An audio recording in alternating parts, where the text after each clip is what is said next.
Chairman Ruding, Mesdames et Messieurs, ladies and gentlemen,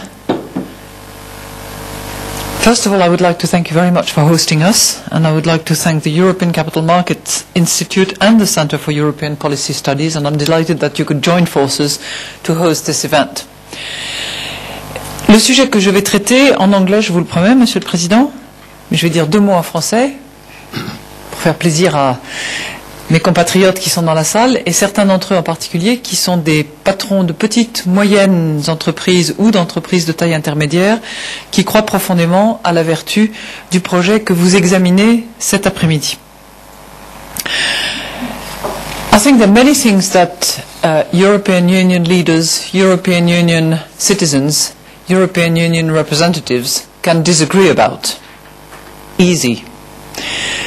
But there's one thing that I have hardly ever seen European Union leaders, citizens or representatives disagree about.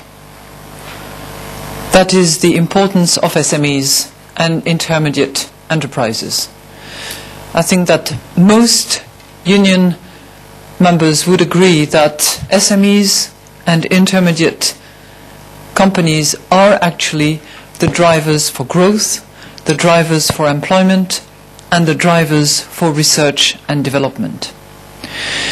And to actually generate consensus amongst us to support SMEs and to support intermediate companies is not a stretch of the imagination. It is actually something that we can do, to the point that there is a commissioner who is actually dealing specifically with small and medium-sized enterprises. And I think that in our respective countries, we are taking steps, we are taking measures, we are devising special tools to actually support SMEs and to make sure that they can sustain themselves, particularly in times of crisis, and more importantly, adjust and move from small to medium to intermediate size to make sure that we have a solid and sustainable chemistry that facilitates their life. Now, we've all learned lots of things from the crisis. We've learned that financial institutions are key. We've learned that the market functioning can actually freeze almost suddenly. But we've certainly learned that the capital of SMEs and the capital of intermediate company is a very indispensable element to their life, to their survival, and to their growth and development. And we've also been able to see that in times of crisis in particular, access to financing is particularly difficult and made worse when there is a limited amount of financing available and when funds or equity partners withdraw, shrink, and eventually stop supporting those SMEs.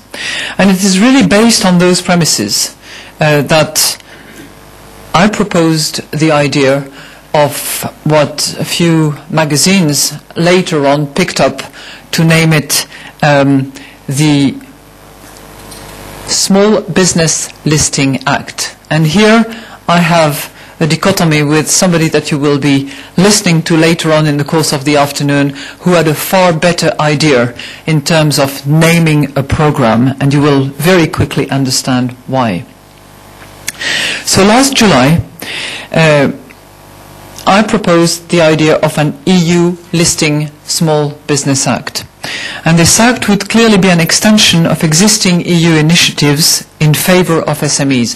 Some of you who've been around for a long time and who know the problematic of SMEs will remember the European Charter for Small Enterprises, back from many years ago, 2000, or the European SBA, which we really pushed hard for in 2008 and which was intended to give privileged access to procurement for those companies in Europe that qualified as SMEs.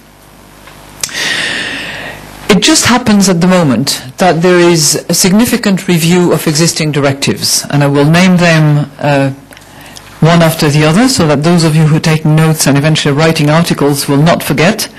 There are European market directives, that come up for review. It's the Prospectus Directive, MiFID Directive, Transparency and Market Abuse. And clearly the review of all those instruments is providing an unprecedented opportunity to make progress on those topics, but also to make special room for SMEs to access appropriate financing. So that was the idea we had in July.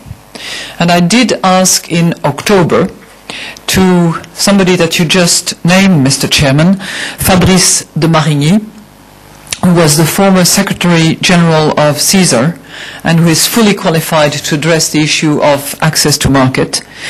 I asked him to actually propose a set of coherent measures, proposals, that would help us set up this new access for SMEs for their proper financing.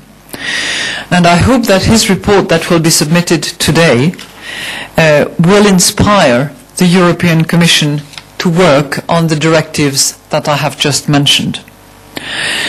And clearly, in asking him to prepare this review, I wanted him to use his goodwill, but also his technical and personal skills to actually canvass all the stakeholders and make sure that all voices would be heard, not just those of the investors, not just those of the regulators, not just those of the manufacturers' associations, not just those of media experts, but also those of SMEs directly and associations of SMEs.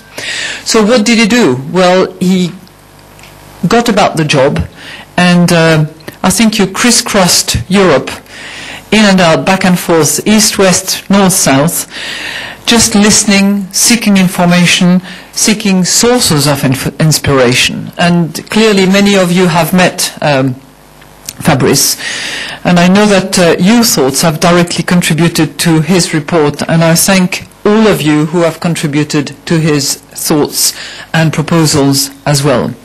And from his report, which I had the privilege to have a preview, I would like just to pick 5 points, which in my view, if they were adopted on a European basis, hopefully, would significantly help move the idea forward. And first of all, I would like to start with the name, because I did mention the Small Business Listing Act, which is what I supported. Well, he came up with a great idea, which I hope will catch your imagination. He came up with SMILE. And SMILE stands for Small and Medium-Sized Issuers Listed in Europe. Small and medium-sized issuers listed in Europe. Because it's not just for the fun of it, but it's quite nice to actually have a group of companies that are called SMILES, and you can call them SMILEs if you wanted. Why is it important to have actually a name and a brand associated with those companies? It's clearly because we have about 27 different definitions of SMEs. And some of our countries actually include a definition for intermediate company as well. And I would suggest that the SMILES or SMILEs actually provide a definition of what such companies are in relation to their market size.